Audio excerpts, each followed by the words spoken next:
এইভাবে পাওভাজি বানালে গ্যারান্টি দিচ্ছি পুরো দোকানের মতন খেতে লাগবে। পাওভাজির নামটা শুনলে যেন পুরো জিভে জল চলে আসে। যদি খেতে ইচ্ছে করে বাড়িতে একবার এভাবে বানিয়ে দেখুন। খাওয়ার সময় বুঝতেই পারবেন না যেটা বাড়িতে তৈরি করা হয়েছে। পুরো দোকানের মতন খেতে হবে। এভাবে শুধু একবার বানিয়ে খেয়ে দেখুন, জাস্ট অবাক হয়ে যাবেন। নমস্কার বন্ধুরা, নতুন একটা পর্ব দেখার জন্য আপনাদের সকলকে স্বাগত জানাই। আজকে বানিয়ে দেখাবো পাও ভাজি, একদম ধাবা স্টাইলে। শীতের মাত্র কয়েকটা সবজি দিয়ে একবার বানিয়ে খেয়ে দেখুন, একদম চটপটা মুখরোচক, পুরো মুখে লেগে থাকবে। চলুন, আশা করছি আজকের রেসিপি অনেক ভালো লাগবে। সবার প্রথমে গ্যাস ধরিয়ে একটা কুকার বসিয়ে দিয়েছি। কুকারে বানালে কি খুব তাড়াতাড়ি একদম ঝটপট তৈরি করে নিতে পারবেন। কুকারে নিয়ে নিচ্ছি একটা মিডিয়াম সাইজের আলু, খোসা ছাড়িয়ে টুকরো করে নিয়েছিলাম। কয়েক টুকরো ফুলকপি, একটা বিট, একটা মিডিয়াম সাইজের গাজর, অর্ধেকটা মতন ক্যাপসিকাম, অল্প নিয়েছি বিনস, অল্প একটু নিয়েছি মটরশুঁটি। সবজিগুলো সেদ্ধ হওয়ার জন্য জল দিয়ে দিচ্ছি। পাওভাজি মশলা 1 চামচ, সামান্য হলুদ গুঁড়ো, লবণ নিয়েছি 1/2 চামচ।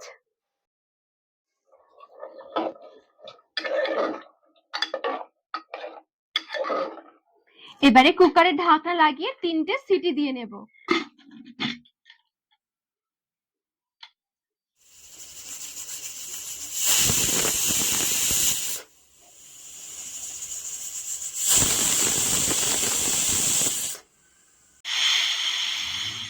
এখানে আমার 3টে সিটি কমপ্লিট হয়ে গেছে। এবারে আমি কুকারটা নামিয়ে নিচ্ছি, নামিয়ে ঠান্ডা করে নেব। একটা চপারের মধ্যে 3টে কাঁচা লঙ্কা নিয়ে নিচ্ছি, কয়েক টুকরো আদা, 7-8 কোয়া রসুন, অর্ধেক নিয়েছি ক্যাপসিকাম, একটা পেঁয়াজ, একটা টমেটো।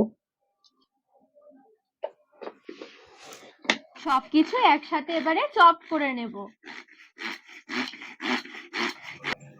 তো দেখুন খুব সুন্দরভাবে আমি সবকিছু একসাথে এরকম চপ করে নিয়েছি। আর এদিকে যে কুকারে আমি সবজিগুলো সেদ্ধ করেছি, হাওয়া ছেড়ে গেছে। এবারে ঢাকনা খুলে সবজিগুলো একটু ম্যাশ করে নিতে হবে।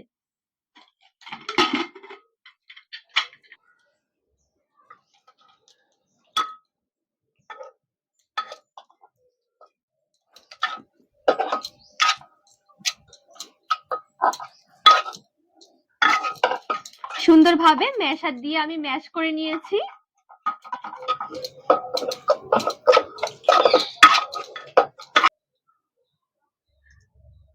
এবারে চলুন ভাজিটা বানাবো। তো ভাজি বানানোর জন্য আমি এখানে গ্যাস ধরিয়ে কড়াই বসিয়ে দিয়েছি। কড়াইয়ে অল্প একটু সাদা তেল নিচ্ছি আর নিয়েছি কিছুটা বাটার।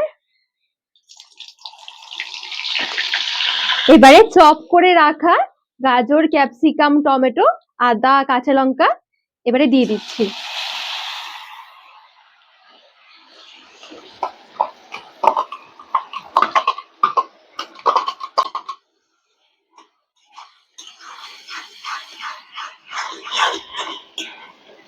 তেল ছেড়ে আসা পর্যন্ত গ্যাসের আঁচটা বাড়িয়ে নাড়াচাড়া করে ভেজে নেব।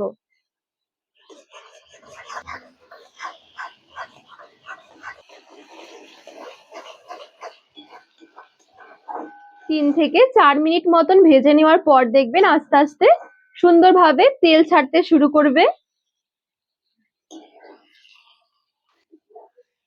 1/2 চামচ জিরের গুঁড়ো, 1/2 চামচ ধনে গুঁড়ো, সামান্য গরম মশলার গুঁড়ো, পুরো ভর্তি ভর্তি 1 চা চামচ পাও ভাজি মশলা,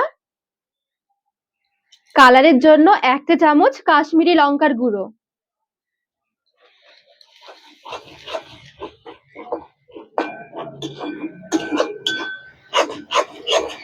এই গুঁড়ো মশলাগুলো ভালো করে মিশিয়ে একটু কষিয়ে নেব।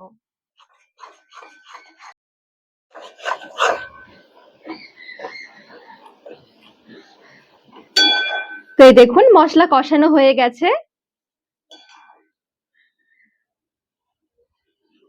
কুকারে ম্যাশ করে রাখা সবজিটা দিয়ে দিচ্ছি।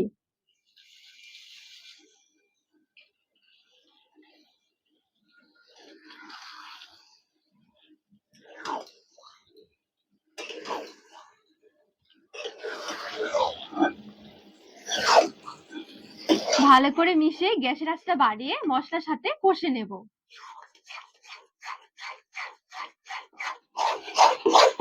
তো এখানে বেশ খানিকক্ষণ আমি কষিয়ে নিয়েছি। এবারে দিয়ে দিচ্ছি একটু গরম জল।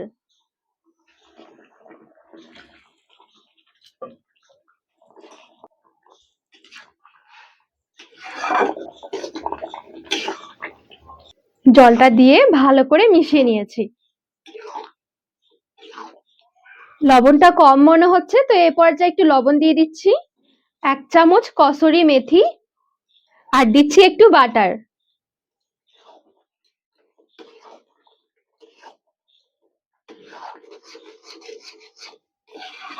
এবারে ঢাকনা দিয়ে ঢেকে 5 মিনিটের জন্য ঢেকে রেখে দেব।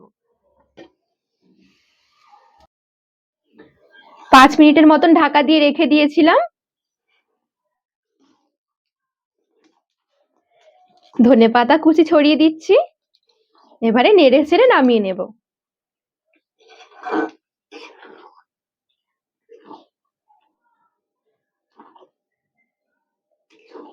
তো ভাজিটা একদম কমপ্লিট। এবারে আঁচ থেকে নামিয়ে নিচ্ছি।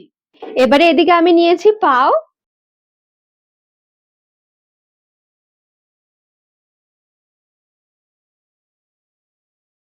এবারে গ্যাস ধরিয়ে এদিকে একটা ফ্রাইং প্যান বসিয়ে দিয়েছি। এবার একটু বাটার নিয়ে নিচ্ছি, সামান্য একটু কাশ্মীরি লঙ্কার গুঁড়ো,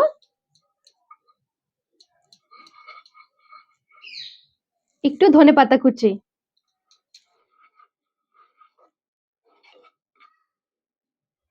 এবার একটু কেটে নিচ্ছি পাওগুলো।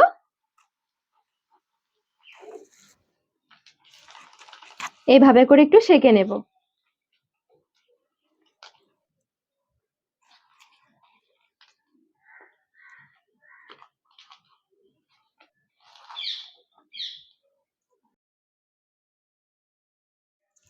তো এই দেখুন, এখানে কিন্তু একটা পাও সেঁকা হয়ে গেছে। দুটো পাও গরম গরম সেঁকে সার্ভ করে নিচ্ছি। এটা গরম গরম খেতে দারুণ লাগে। একবার শুধু বানিয়ে খেয়ে দেখুন, জাস্ট নিজেরাও অবাক হয়ে যাবেন। আমি একটু ভাজি নিয়ে নিলাম, সাথে নিয়ে নিচ্ছি একটু স্যালাড, আর একটুখানি বাটার ছড়িয়ে দিচ্ছি। ফ্লেভারটা দারুণ আসবে। এভাবে শুধু একবার খেয়ে দেখুন, গ্যারান্টি দিচ্ছি পুরো ধাবার মতন বা রেস্টুরেন্টের মতন লাগবে। যে দোকানগুলোতে পাওয়া যায় ঠিক সেরকমই লাগবে। এভাবে বানিয়ে খাওয়ার পর দেখবেন দোকান থেকে কিনতে ইচ্ছে হবে না। ভাবতেই পারবে না যে বাড়িতেও এত সুন্দরভাবে বানিয়ে নেওয়া যায়। তো বন্ধুরা, আজকে এই পাও ভাজির রেসিপি আপনাদের কেমন লেগেছে অবশ্যই কমেন্ট করে জানাবেন। আর রেসিপি ভালো লাগলে চ্যানেলটিকে সাবস্ক্রাইব করে পাশে থাকার অনুরোধ রইল।